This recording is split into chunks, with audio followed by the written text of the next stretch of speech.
New India cooperative bank घोटाळा प्रकरणी बँकेचे माजी सीईओ अभिमन्यू बोहन यांना अटक करण्यात आली आहे। आर्थिक गुन्हे शाखेकडून बोहन यांना अटक करण्यात आली आहे।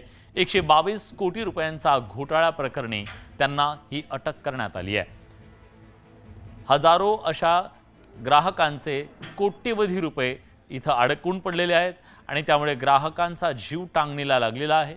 या सगळ्या नंतर ग्राहकांचा संताप व्यक्त होत होता। अखेर या प्रकरणी आता अटक करण्यात आलेली आहे।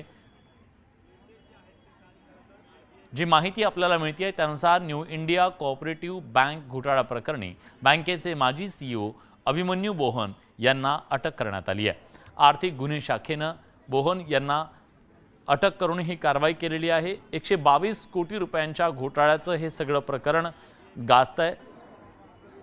हजारो ठेवीदार ज्यांनी बँकेमध्ये आपले पैसे ठेवले पण पैसे काढायला अडचण येत होती आणि त्यानंतर हे सगळं प्रकरण समोर आलं। तिकडे भाजपच्या आमदार श्वेता महाले यांना धमकीचं पत्र मिळालं। शेकडो भाजप कार्यकर्ते आता पोलीस स्टेशनमध्ये घुसलेत। आरोपीला तात्काळ पकडून कारवाईची मागणी त्यांनी केली आहे।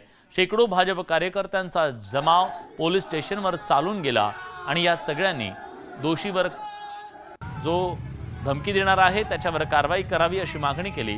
राहुल खंदारे आपले प्रतिनिधी आता आपल्यासोबत आहेत। राहुल, थेट सत्ताधारी आमदारांनाच धमकीचं, महिला आमदारांना विशेषतः धमकी देणारा हा कोण आहे, काही कळू शकलंय का? काही कारवाई आतापर्यंत झाली आहे का?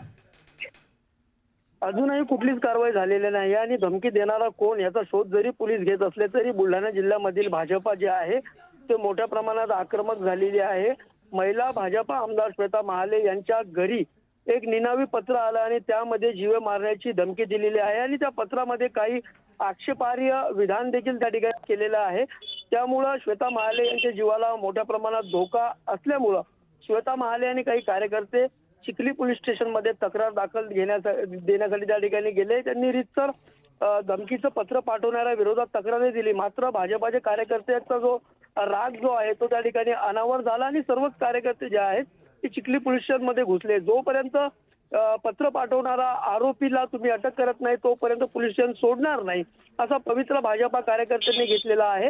आमदार श्वेता महाले यांनी सर्वच कार्यकर्त्यांना शांतता ठेवण्याचं आवाहन जरी केलेलं असलं तरी धमकी पाठवणारा जो आहे त्याचा शोध घ्या, त्याला तात्काळ कडक शासन करा अशा मागणीवर भाजपा कार्यकर्ते अजूनही ठाम असल्याचं दिसून येते। विलास सर, धन्यवाद तुम्ही दिलेल्या सगळ्या सविस्तर माहितीबद्दल राहुल।